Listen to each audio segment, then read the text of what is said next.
Hello everyone, I hope आप सब ठीक हैं, खुश हैं और अपना बहुत सारा ख्याल रख रहे हैं।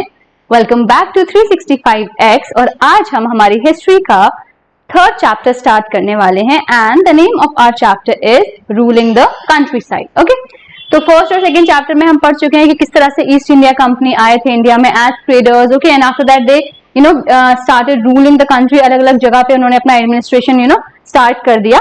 तो अब हम इस चैप्टर में जो पढ़ने वाले हैं कि कंट्री साइड पे यानी कि रूरल एरियाज में उन्होंने किस तरह से रूल करना स्टार्ट कर दिया। ठीक है, and the very first topic of this chapter is the company become the Diwan. ठीक है, कंपनी दीवान बन गई है। अच्छा, दीवान क्या होता है? Diwan is basically the financial administrator of the territory. जिस भी टेरिटरी में कोई इंसान जो भी टेरिटरी में वो है और अगर आपको वहां का दीवान बना दिया तो यानी जो भी फाइनेंशियल मसले हैं ना उस टेरिटरी के वो आपके अंडर आ जाएंगे। तो कंपनी अब दीवान बन चुकी है यानी सारे फाइनेंशियल मसले किसके पास आ चुके हैं? कंपनी, ईस्ट इंडिया कंपनी के पास। ठीक है, और उनको दीवान किसने बनाया था? मुगल एम्परर ने बनाया था। ऑन अगस्त 1765 में कंपनी को एज दीवान ऑफ बंगाल बना दिया गया। ओके, उसके बाद क्या हुआ? यहाँ पे देखें, एक बहुत अच्छी सी उन्होंने पेंटिंग बनाई है। ये जो बेसिकली है ना, ये प्रोसीजर है जो रॉबर्ट क्लाइव के टेंट में हुआ था, जहां फ्यू इंग्लिशमैन ये सारे आए इकट्ठे हुए और वहां पे ये डिसाइड हुआ कि company would be the diwan of the Bengal. Okay, Diwan is basically the chief financial administrator of the country under its control. Now it had to think of administering the land and organizing its revenue resources. This had to be done in a way that could yield enough revenue to meet the growing expenses of the country. A trading company had also to ensure that it could buy the product it needs and sell what it wanted. Okay, बहुत सारी powers आ जाती हैं when particular person becomes the Diwan. तो यहाँ पे east India company के पास जब दीवानी आई थी तो उनके पास बहुत सारी पावर्स आ गई थी। पहली बात, उनको एडमिनिस्टर करना था लैंड को। ठीक है, अब रेवेन्यू भी वही ऑर्गेनाइज करेंगे, कैसे कैसे लेना है, पूरा सिस्टम रेवेन्यू का वही देखेंगे, कितना कलेक्ट करना है वो भी वही डिसाइड करेंगे। और अब उनके हाथ में एक और चीज आ गई थी कि अब वो जो सामान खरीदना चाहते हैं वो खरीद सकते हैं और जो सामान बेचना चाहते हैं वो बेच सकते हैं। Okay, over the years the company also learn that it had to move with some caution. ठीक है, अब तक जो है ना, ये कौन सा ईयर? It is 1765। ठीक है, यहाँ तक कंपनी अब थोड़ा रह चुकी है, यहाँ समझ में उसको आ गया कि उसको अपने जो भी फर्दर स्टेप लेना है वो थोड़ा सोच समझ के कॉशन के साथ लेना होगा, क्योंकि वो एक एलियन पावर थी। ठीक है, वो इतना ज्यादा मतलब नहीं पता था उसे कि कहीं से कोई और फोर्सफुल वो ना आ जाए, उनके कोई ऑपोजिशन में ना आ जाए। तो उनको जरूरी था कि वो जो है अच्छे से जो भी डिसीजंस लें वो बहुत कॉशन के साथ लें। ठीक है, और आराम से अपनी अथॉरिटी और प्रेस्टीज को एंजॉय करें।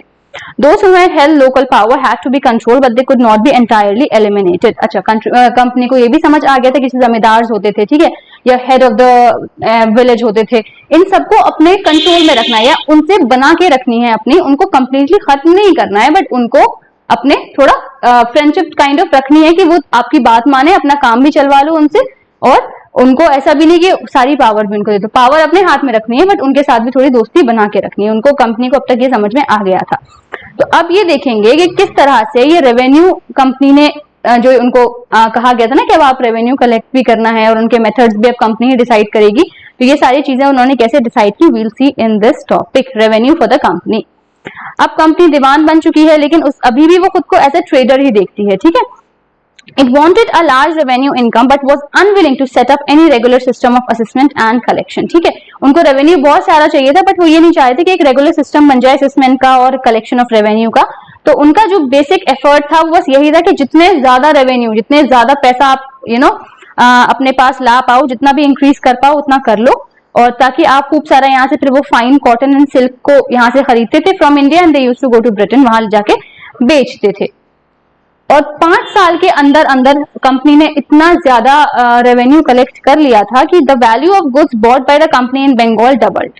Before 1865, the company had purchased goods in India by importing gold and silver from Britain. Now the revenue collected in Bengal could finance the purchase of good for export. ठीक है, अब ये था कि 1865 से पहले ये था कि कंपनी जो परचेज करती थी इंडिया से और क्या इंपोर्ट करती थी ब्रिटेन से, गोल्ड एंड सिल्वर इंपोर्ट करती थी, और अब वो रेवेन्यू जो कलेक्ट कर रही थी बंगाल से वो उसी रेवेन्यू को यूज कर रही थी जो भी चीजें यहाँ से ले जानी है। तो बेसिकली सामान भी यहीं से लेके जा रहे थे, रेवेन्यू भी यहीं से लेके जा रहे थे, तो हर तरीके से कंपनी का फायदा ही हो रहा था।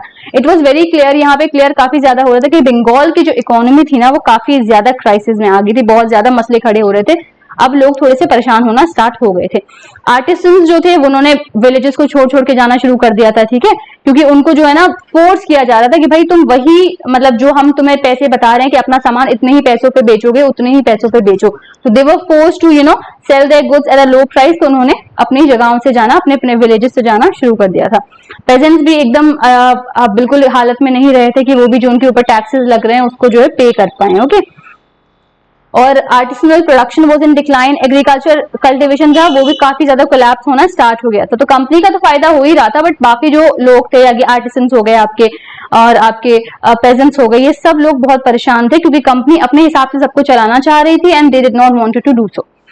ओके, देन 1770 में एक और नेचुरल कैलामिटी आ गई, that was a famine. Famine क्या होता है, जो पूरा भुखमरी वाला जो हिसाब हो जाता है ना, और उसमें कुछ 10 मिलियन लोग बंगाल में मर गए थे। Okay, it's a huge number, और 1/3 of the population was wiped out. Almost 1/3 of the population of the Bengal was wiped out, पूरी तरीके से खत्म हो गई थी। फिर कंपनी को समझ आया कि भैया थोड़ी जरूरत है कि हमें एग्रीकल्चर को इंप्रूव करना पड़ेगा, क्योंकि फेमाइन के बाद रियलाइज हुआ कि इट्स इंपॉर्टेंट कि we need to improve the agriculture. और ये एग्रीकल्चर को इंप्रूव करने का आइडिया इसलिए नहीं था कि वो चाह रहे थे कि पेजेंट्स या फिर और लोग फ्लरिश करें, इसका बस यही था कि जब एग्रीकल्चर अच्छा होगा तो हम लोग ज्यादा टैक्स उन लोग पे लेवाया कर पाएंगे, जब उनके टैक्स हम ज्यादा पुट कर पाएंगे उन पे तो हमें ज्यादा रेवेन्यू मिलेगा।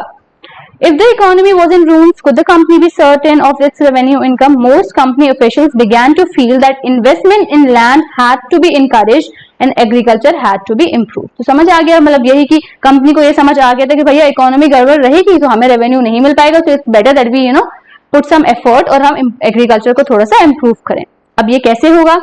After 2 decades of debate on the question, the company finally introduced the permanent settlement in 1793. Okay, permanent settlement 1793 पे एक क्वेश्चन आता है, ये क्या था? ठीक है, समझते हैं इसको। 1793 में क्या हुआ था? सेटलमेंट एक हुआ था जिसमें राजाज और जो ताल्लुकदार थे उनको एज जमींदार कहा जाने लगा। अब राजाज और ताल्लुकदार करके वो टर्म को हटा दिया गया and they were now called as zamindar. Okay, और उनको कहा गया था कि भैया आप जो है ना रेवेन्यू कलेक्ट करेंगे पेजेंट से और आप जो है रेवेन्यू फिर पे करेंगे कंपनी को, यानी जमींदार जाएंगे पेजेंट से रेवेन्यू लेंगे and they will pay it to the company. Okay, और इस जो अमाउंट रेवेन्यू का था वो फिक्स कर दिया गया था और इसीलिए इसको कहा गया परमानेंट सेटलमेंट, क्योंकि the amount was fixed permanently and it was called as permanent settlement. ठीक है, अच्छा ये भी था कि भैया ये अमाउंट इंक्रीज नहीं हो सकता है फ्यूचर में। It was felt that this would ensure a regular flow of revenue to the company's coffers and at the same time encourage the zamindars to invest in improving the land.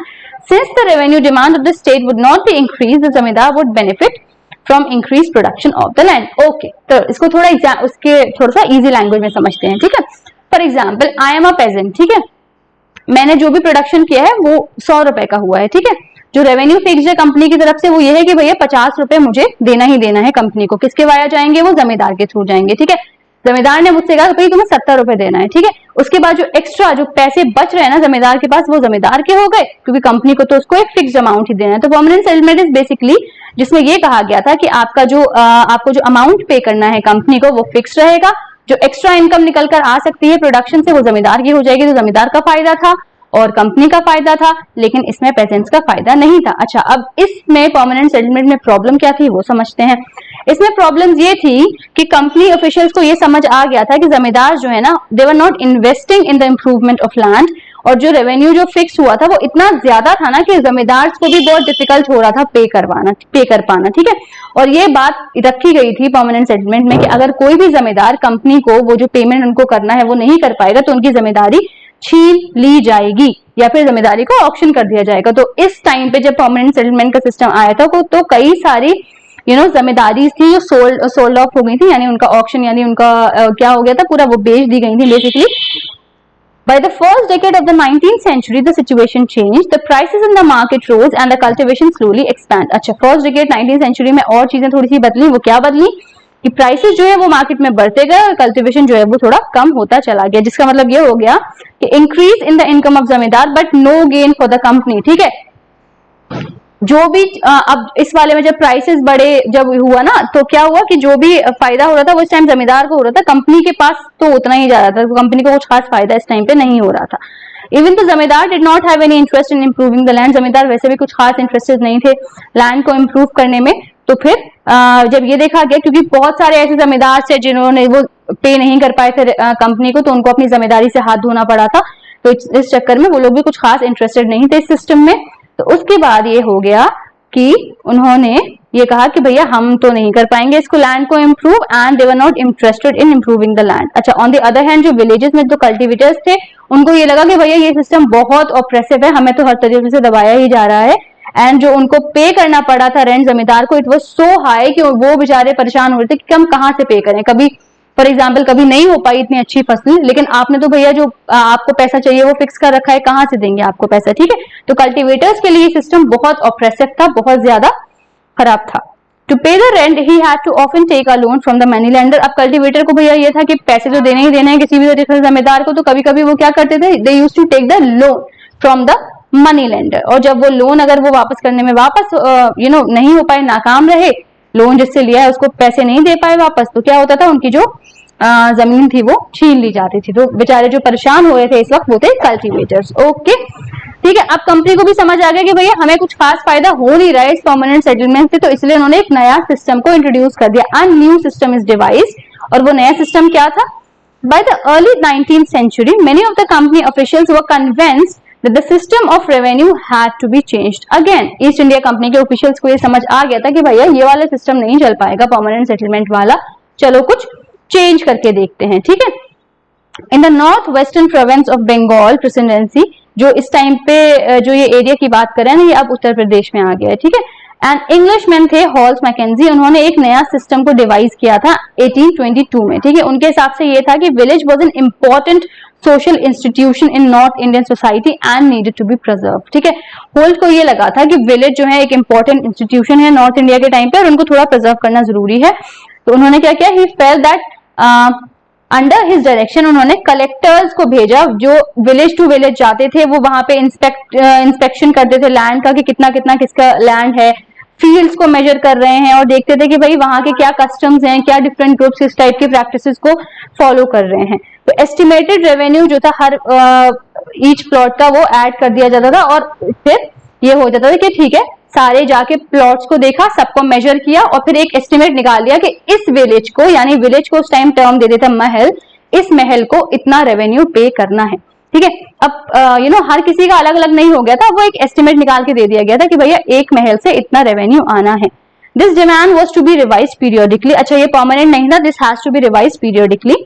The charge of collecting the revenue and paying it to the company was given to the village headman. अब जमींदार को थोड़ा side करके village headman जो थे, जमींदार and village headman basically it's the same thing. तो village headman यानी जमींदार को यही वाली काम दे दिया गया कि अब एक काम करिए, ये जो हमने एक एस्टिमेट पूरा का पूरा रखा है ना कि इस महल से यानी इस विलेज से हमें इतना रेवेन्यू आना चाहिए, वो आपकी जिम्मेदारी है और आप लेकर आएंगे। और इसी सिस्टम को कहा जाने लगा Mahalwari system.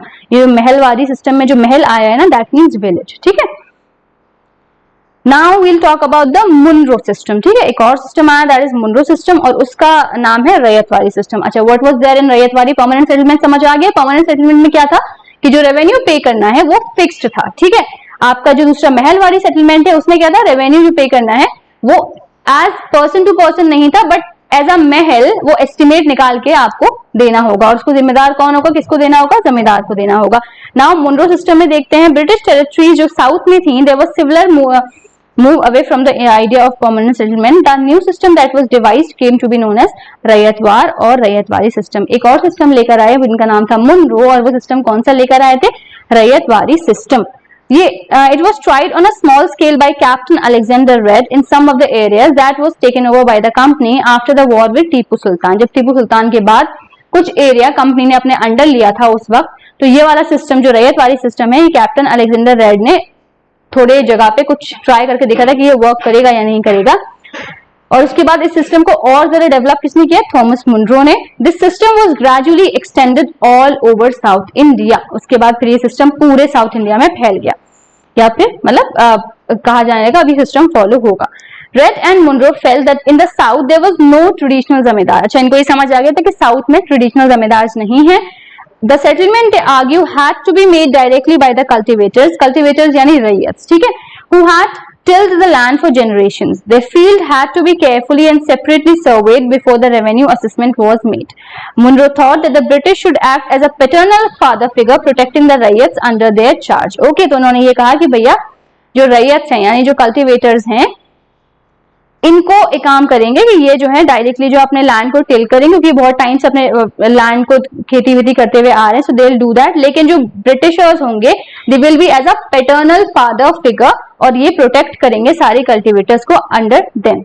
Okay, but all was not well. कुछ मसला था इस सिस्टम में भी। क्या था? Within a few years after the new system was imposed, it was clear that it was not all well with them. Driven by the desire to increase the income from land, revenue officials fixed too high a revenue demand. Peasants were unable to pay, riots fled from the countryside and village become deserted in many regions. Okay, company का basically वो कोई भी system ला रहे थे तो उनका एक ही मकसद था, that was to increase the revenue. जितना ज्यादा रेवेन्यू इंक्रीज कर पाएंगे उतना ज्यादा उनके लिए अच्छा होगा। But this was not good for cultivators या पेजेंट्स। वो लोग कुछ खास खुश नहीं थे, तो बेचारे वो लोग इतना ज्यादा ये लोग हाई रेवेन्यू रखते थे कि पेजेंट्स कई बार ऐसा हो रहा था कि वो पे नहीं कर पा रहे अपना जो उनको टैक्स पे करना है, वो पूरे पूरे अपने गांव छोड़ के चले जाते थे। ठीक है, और इस टाइम पे देखा गया कि बहुत सारे गांव थे जो बिल्कुल बंजर हो गए थे, सब लोग वहां से चले गए थे। Optimistic officials had imagined that the new system would transform the peasant into rich enterprising farmers, but this did not happen. सोच के ये सिस्टम, जो मुनरो सिस्टम स्पेशली आया था, इसको ये सोच के रखा गया था कि शायद जो थोड़ा पेजेंट्स का हाल है वो थोड़ा बड़ा बेहतर हो जाएगा, and they will convert into farmers, कुछ बेहतर हो जाएगी condition, but it did not happen, और ये वाला सिस्टम वर्क नहीं किया। Okay, So now crops for Europe में देखते हैं क्या क्या था कि अच्छा, the British also realized that the countryside could not only yield revenue but it could also grow the crop that Europe required. ये बात हमें पता है कि जो इंडियन पेनिनसुला है ना, इसकी जो मिट्टी है वो फर्टाइल है, यहाँ पे अलग अलग क्रॉप्स आराम से उग सकते हैं, मतलब यहाँ इट्स वेरी रिच है ना, तो ये हमें पता है। ठीक है, लेकिन ऐसा हाल सेम यूरोप में नहीं था। तो अब कंपनी ने क्या रियलाइज किया, उन्होंने कहा ठीक है, यहाँ से हम सिर्फ रेवेन्यू कलेक्ट नहीं कर सकते हैं, बट हम एक और काम कर सकते हैं कि जो क्रॉप्स यूरोप में नहीं उगा सकते हैं हम यहाँ उगा सकते हैं। ठीक है, and we can take them to Europe. By the late 18th century, the company was trying its best to expand the cultivation of opium and indigo. Opium और इंडिगो का कल्टीवेशन कंपनी ने यहाँ पे बहुत ज्यादा शुरू करवा दिया। In the century and a half that followed, the British persuaded or forced cultivators in various parts of India to produce other crops. और फिर ये कहा गया कि भैया और क्रॉप्स भी, इंडियन जो कल्टीवेटर्स उनको कहा गया आप और क्रॉप्स भी उगाएं, जैसे जूट एंड बंगाल बहुत ज्यादा उगवाने लगे, असम में चाय, टी बहुत ज्यादा, शुगर केन यूनाइटेड प्रोविंस में, यूनाइटेड प्रोविंस क्या था उस टाइम पे, अब का जो हमारा उत्तर प्रदेश है। ठीक है, व्हीट पंजाब में बहुत ज्यादा ग्रो करवाने लगे, कॉटन महाराष्ट्र में, एंड राइस इन मद्रास। ठीक है, तो ये सारे अलग अलग क्रॉप्स उन्होंने कहा कि भैया ये वाले सारे ग्रो करें, और उन लोगों को जरूरत थी इस चीज की। कैसे होता था ये? The British used a variety of methods to expand the cultivation of crop that they needed.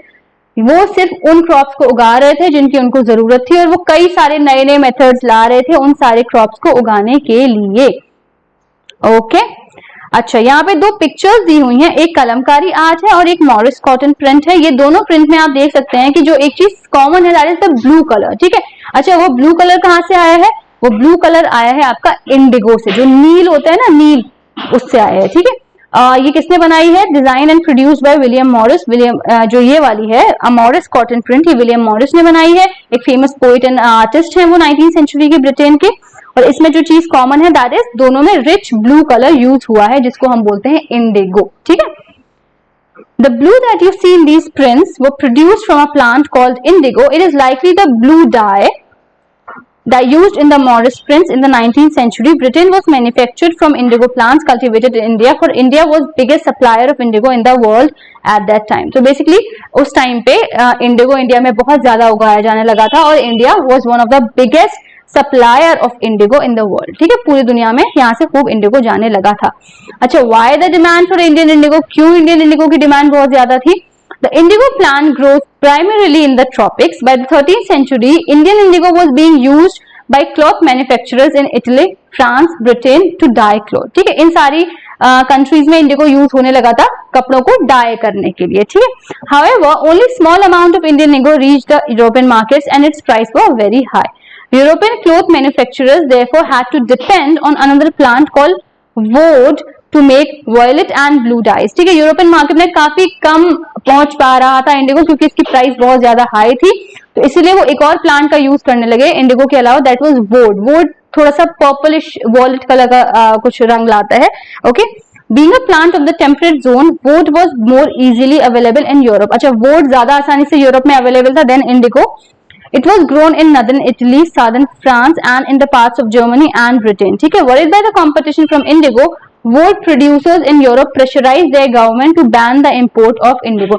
जो बेचारे जो मैन्युफैक्चरर्स थे जो वुड का यूज कर रहे थे कपड़ों को डाई करने के लिए, वो काफी परेशान हो गए क्योंकि इंडिगो की डिमांड बहुत ज्यादा थी। ठीक है, वो हम देखेंगे अभी क्यों ज्यादा थी।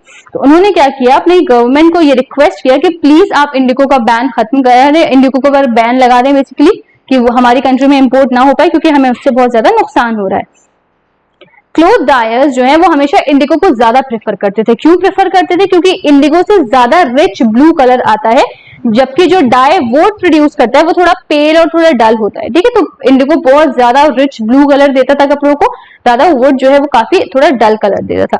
By the 17th century, European cloth producers persuaded their government to relax the ban on indigo import. The French began cultivating indigo in Saint Domingo in Caribbean island, the Portuguese in Brazil, the English in Jamaica and the Spanish in Venezuela. अच्छा, तो अलग अलग जगह पे अलग अलग लोग जो है इंडिगो अपना इन्होंने ग्रो करना स्टार्ट कर दिया। Indigo plantation also came up in many parts of northern America. तो इंडिगो प्लांटेशन जो है बहुत ज्यादा नॉर्थन अमेरिका में भी होने लगा। By the end of the 18th century, the demand for Indian indigo grew further. Britain began to industrialize and its cotton production expanded dramatically, creating an enormous new demand for cloth dyes. While the demand for indigo increased, its existing supplies from the West Indies and America collapsed for a variety of reasons. Between 1783 and 1789, the production of indigo in the world fell by half. Cloth dyers in Britain now desperately looked for new sources of indigo suppliers. तो basically इस छोटे से paragraph में इन्होंने यही बताया है कि जब 18th सेंचुरी का एंड आते आते जो इंडियन इंडिगो की डिमांड थी ना वो बहुत ज्यादा बढ़ने लगी। ब्रिटेन ने बहुत ज्यादा इंडस्ट्रीज वगैरह लगाना स्टार्ट कर दिया, उनके जो कॉटन प्रोडक्शन था बहुत खतरनाक तरीके से एक्सपैंड होना स्टार्ट हो गया। ठीक है, और जब डिमांड बढ़ी इंडिगो की तो उसकी जो सप्लाईज है, जो सप्लाईज आ रही थी वेस्ट इंडीज और अमेरिका से, वो थोड़ी सी कम हो गई। तो बस इंडिया का जो इंडिगो था वहां पे उन लोग की इंडियन इंडिगो की डिमांड उन लोगों ने बहुत ज्यादा बढ़ना स्टार्ट हो गई। Now Britain turns to India. जब ये देखा ब्रिटेन ने कि जब ये देखा कि भैया इंडियन इंडिगो की डिमांड तो बहुत ज्यादा बढ़ रही है, ठीक है, यूरोप में लोगों को बहुत अच्छा लग रहा है क्योंकि वो बहुत रिच कलर प्रोड्यूस कर रहा है, तो Britain now again turn towards the India और उन्होंने अब ये सोचा कि भाई एक काम करते हैं, इंडिया में खूब सारा इंडिगो कल्टीवेशन स्टार्ट करते हैं। ठीक है, क्योंकि उनको समझ आ गया था कि यहां से जाएगा वहां बहुत महंगा बिकेगा और हमें बहुत फायदा होने वाला है। From the last decade of 18th century, indigo cultivation in Bengal expanded. Indigo cultivation Bengal में बहुत ज्यादा expand हो गया और Bengal indigo came to dominate the world market. ठीक है, अब यहाँ से फिर एक्सपोर्ट भी होने लगा और वर्ल्ड मार्केट को खूब सारा उसने डोमिनेट कर लिया।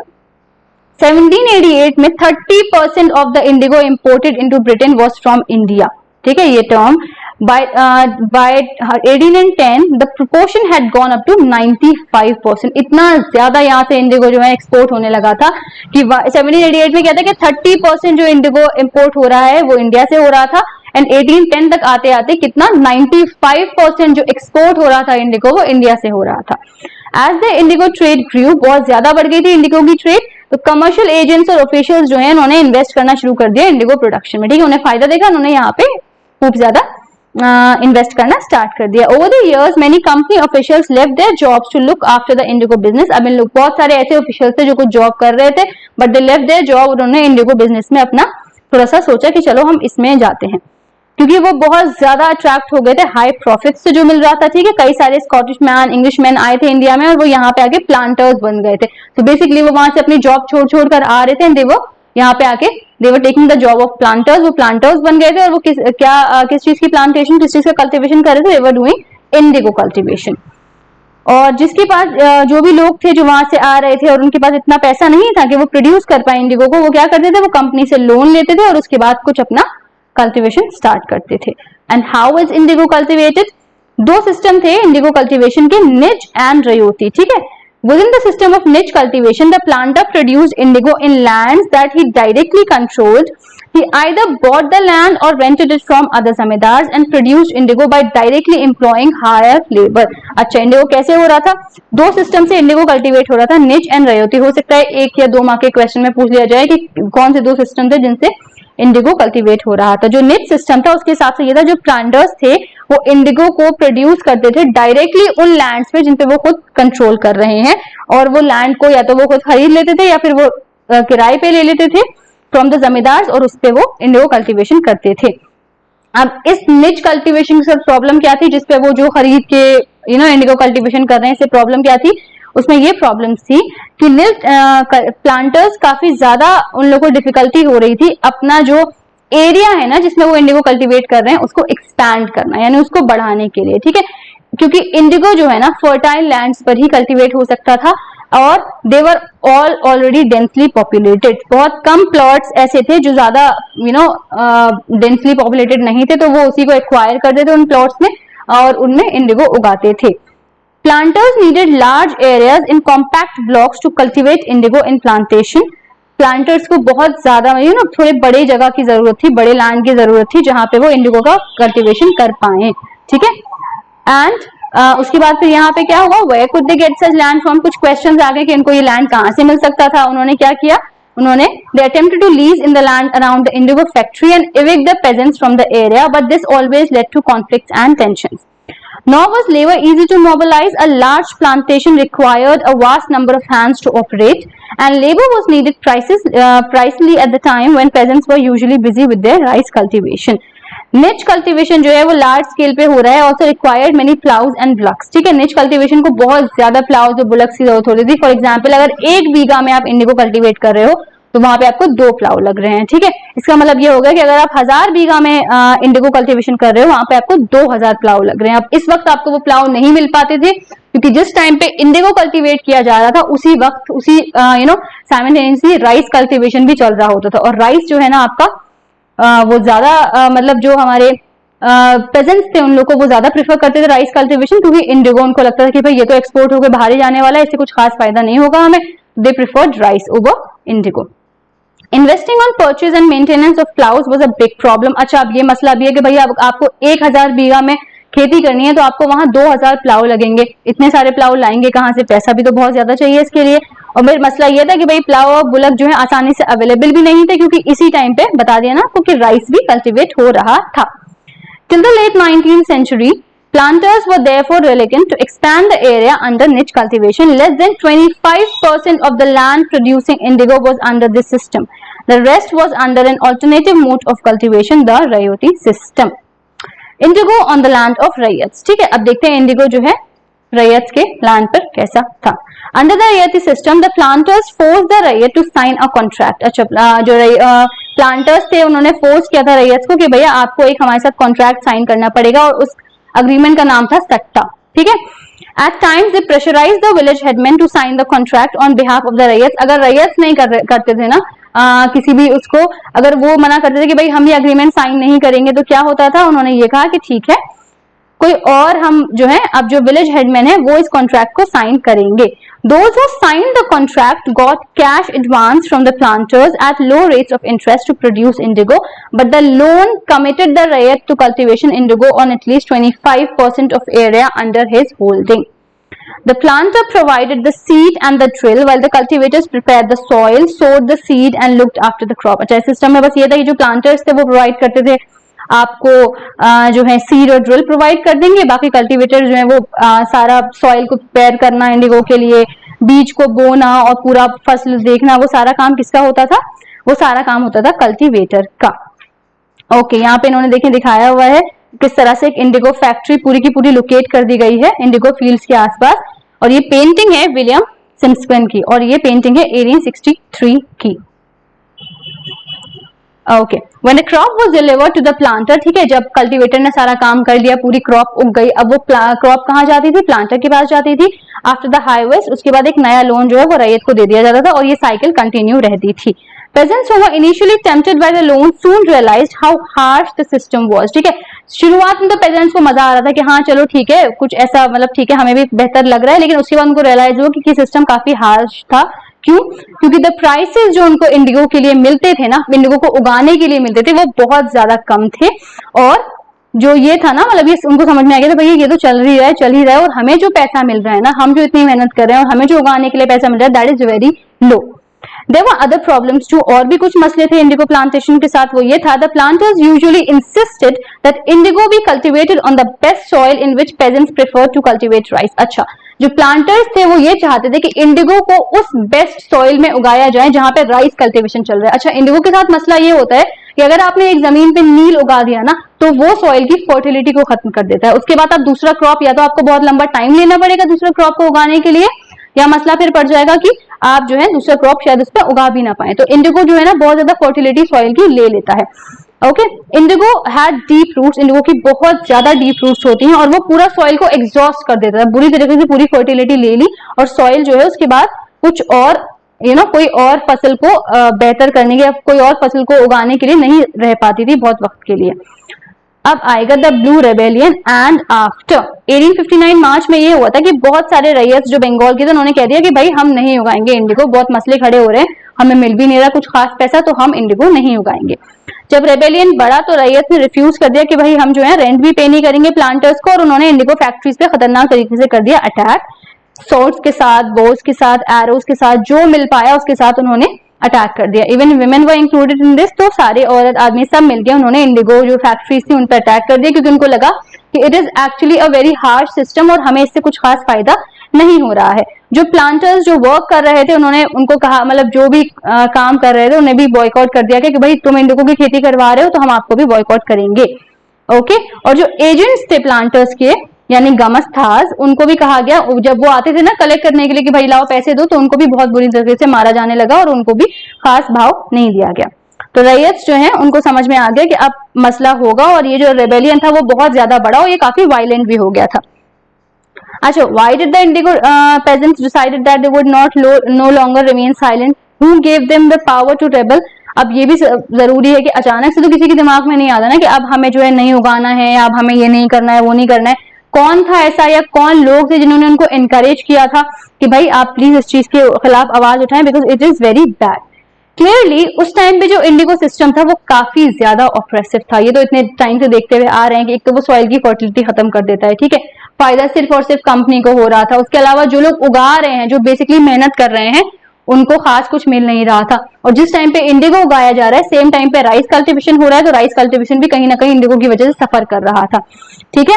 तो उनको ये समझ आ गया था कि ओके ठीक है, ये काफी ज्यादा ऑप्रेसिव सिस्टम है। 1859 में जो इंडिगो रैयत थे उनको ये लगा कि they had the support of local zamindar and village headman in their rebellion against the planters, ठीक है। वो क्वेश्चन था ना कि कौन लोग थे या कौन लोग जिनको सपोर्ट कर रहे थे, वो जमींदार और जो हेडमैन थे विलेज के, वो लोग उनको सपोर्ट कर रहे थे। अच्छा, जमींदार क्यों सपोर्ट कर रहे थे? वो याद है जब परमानेंट सेटलमेंट वाला सिस्टम आया था, या पहले जो सिस्टम ला रहे थे वो रैयतवारी और महलवारी, उसमें बहुत सारे जमींदार को अपनी जिम्मेदारी से हाथ धोना पड़ा था। तो जमींदार वो already very angry with the east India company, उन्होंने ये सोचा हुआ था कि ठीक है, हम इस तरह से हम जो है ना प्लांटर्स को जो कल्टिवेटर्स हैं उनकी हेल्प करते हैं और इस इंडिगो प्लांटेशन के अगेंस्ट उनके आगे मतलब रेबेलियन में हेल्प करते हैं। In many villages headman who had been forced to sign indigo contract mobilised the Indian indigo peasants and fought pitched battle with the lattiyars. In other places, even the zamindars went around village urging the riots to resist the planters. These zamindars were unhappy with the increasing power of the planters and angry at being forced by the planters to give them land on long lease. अच्छा, यहाँ पे यही बात है कि जो जमींदार थे वो लोग बहुत ज्यादा हेल्प कर रहे थे सारे के सारे कल्टीवेटर्स की कि ठीक है तुम लोग ये रेबेलियन करो, हम तुम्हारे साथ हैं, क्योंकि ये काफी ज्यादा नाखुश थे, जमींदार काफी ज्यादा नाखुश थे, क्योंकि उनको ये लगा था कि प्लांटर्स की पावर बहुत ज्यादा बढ़ रही है, हमारे हाथ से पावर भी जा रही है, हमारी जिम्मेदारी भी हाथ से निकल रही है, तो बहुत जरूरी है कि हम इन लोग की पावर को थोड़ा सा कर्व करें, थोड़ा खत्म करें। Okay, The Indigo peasant also imagined that the British government would support them in their struggle against the planters. Indigo peasant को ये लगा था कि शायद ब्रिटिश गवर्नमेंट भी उनकी हेल्प करेगी। After the revolt of 1857, the British government was particularly worried about the possibility of another popular rebellion. 1857 का rebellion याद है ना, फर्स्ट जो मास मूवमेंट स्टार्ट हुआ था जिसमें सभी लोग एक साथ आ गए थे, दो वो इतना सक्सेसफुल नहीं हो पाया था क्योंकि एक कोई प्रॉपर लीडरशिप और ये सारे मसले खड़े हो गए थे, बट 1857 का रेबेलियन जो था ना वो इतना ज्यादा बड़ा था कि कंपनी थोड़ा डर जरूर गई थी कि हाँ ठीक है, अगर हमने थोड़ा ज्यादा ही कुछ इनके ऊपर दबाव डाला तो ये लोग दोबारा से ये रेबेलियन कर सकते हैं, ये दोबारा से हमारे अगेंस्ट जा सकते हैं। तो रिवोल्ट ऑफ 1857 के बाद ब्रिटिश गवर्नमेंट को ये तो समझ आ गया था कि दोबारा कोई रेबेलियन ना हो जाए, तो उन्होंने क्या किया, उन्होंने ये किया कि जो लेफ्टिनेंट गवर्नर थे उस टाइम पे वो गए और उन्होंने थोड़ा सा एक टूर लिया पूरा विंटर में जाके, and the ryot saw the tour as a sign of government sympathy for their flight. Ryot बेचारे मासूम से उन्हें लगा कि अरे ये लोग हमें देखने आ रहे हैं, यानी ये सब चीजें खत्म करने वाले हैं। तो when in Barsat, the magistrate Ashley issued a notice stating that riots would not be compelled to accept indigo contract। उसके बाद फिर ये हो गया कि जो एक मजिस्ट्रेट थे एशले, उन्होंने एक नोटिस जारी किया जिसमें ये था कि रैयत को कंपेल नहीं किया जाएगा कि वो ये इंडिगो कॉन्ट्रैक्ट को साइन करेंगे, ठीक है। और ये वाली बात भी फैल गई कि ठीक है, अब क्वीन विक्टोरिया की तरफ से भी ऑर्डर आ गया है कि अब इंडिगो नहीं उगाया जाएगा। एडन ने ट्राई किया to palisade the presence and control an explosive situation, but his action was read as support for the rebellion. जो एडन थे उन्होंने ट्राई किया कि सिचुएशन ना बिगड़े, और वो थोड़ी संभल भी गई थी जब, लेकिन उसके बाद जब संभली फिर दोबारा से कुछ मसले खड़े हुए एंड देन रेबेलियन दोबारा बढ़ना स्टार्ट हो गया। और जब रेबेलियन दोबारा फैला, जो इंटेलेक्चुअल्स थे कलकत्ता से वो भागे इंडिगो डिस्ट्रिक्ट की तरफ। उन्होंने बहुत ज्यादा लिखना स्टार्ट किया, बिकॉज देवर इंटेलेक्चुअल्स। तो उन्होंने अपनी बुक्स में या जो भी वो लिख रहे थे उसमें उन्होंने लिखा कि किस तरह से लोग जो हैं यानी जो रैयत थे उनको इस तरह से एक्सप्लॉइट किया जा रहा है कि इंडिगो उगाना ही उगाना है तुम लोग को। Worried by the rebellion, the government brought in the military to protect the planters from assault and set up Indigo Commission to inquire in the system of indigo production. The commission held the planters guilty and carried them for coercive methods they used with indigo cultivators. It declared that indigo production was not profitable for raiats. ठीक है, उसके बाद ये देखा कि ठीक है चीजें बिगड़ रही हैं और ज्यादा खराब हो रही हैं, तो जो गवर्नमेंट थी उन्होंने ये किया कि एक बेसिकली कमीशन बनाई और उस कमीशन ने इंक्वायरी की। और उस इंक्वायरी में ये हुआ कि जो लोग इंडिगो प्लांटेशन यानी जो प्लांटर्स हैं जो इंडिगो प्लांटेशन करवा रहे हैं वो काफी ज्यादा हार्श मेथड कर रहे हैं इस इंडिगो प्लांटेशन के लिए, और ये बिल्कुल भी प्रॉफिटेबल नहीं है रैयत के लिए। तो इसीलिए जो रैयत के जो कॉन्ट्रैक्ट्स हैं अभी के, उनको कहा गया कि भाई जो आपने कॉन्ट्रैक्ट साइन किए हुए हैं प्लीज उसको पूरा कर लीजिए, उसके बाद आप कोई भी कॉन्ट्रैक्ट को साइन नहीं करेंगे और आप डायरेक्टली उसको रिफ्यूज कर सकते हैं। तो बेसिकली उनको ये लिबर्टी मिल गई थी कि अब कोई उन पे आके फोर्सफुली उनकी जमीनों पे आके इंडिगो प्लांटेशन नहीं करवा सकता है। After the revolt indigo production collapsed in Bengal. ठीक है, रिवोल्ट जब हुआ लोगों ने थोड़ी आवाज उठाई कि हम नहीं करेंगे इंडिगो प्लांटेशन, तो इंडिगो प्रोडक्शन कोलैप्स हो गया बंगाल में। But the planters now shifted their operation to Bihar. फिर प्लांटर्स ने कहा बंगाल से वो बिहार की तरफ शिफ्ट हो गए। With the discovery of synthetic dyes in the late 19th century, their business was severely affected, but yet they managed to expand production। ठीक है, तो अभी तो बस यही था कि यहाँ से वो बंगाल से बिहार शिफ्ट हो गए थे। और वो याद जब महात्मा गांधी वापस आए थे, चंपारण मूवमेंट बहुत फेमस रहा है उनका, जब महात्मा गांधी वापस आए थे फ्रॉम साउथ अफ्रीका, तो एक बिहार का पेजेंट था, वो महात्मा गांधी के पास आया था क्या शिकायत लेके कि भाई जो बिहार में इंडिगो कल्टीवेशन हो रहा है वो बहुत ज्यादा हार्श तरीके से हो रहा है, और वहां की जो इंडिगो कल्टीवेटर्स हैं जो भी कल्टीवेट करवाया जा रहा है जिनसे, they are not in a very good state. तो महात्मा गांधी गए थे, दे विजिटेड 1917 में, और वहां पे फेमस चंपारण मूवमेंट उन्होंने किया था अगेंस्ट इंडिगो प्लांटर्स, जो लोग जो जबरदस्ती मतलब इंडिगो प्लांटेशन करवा रहे थे।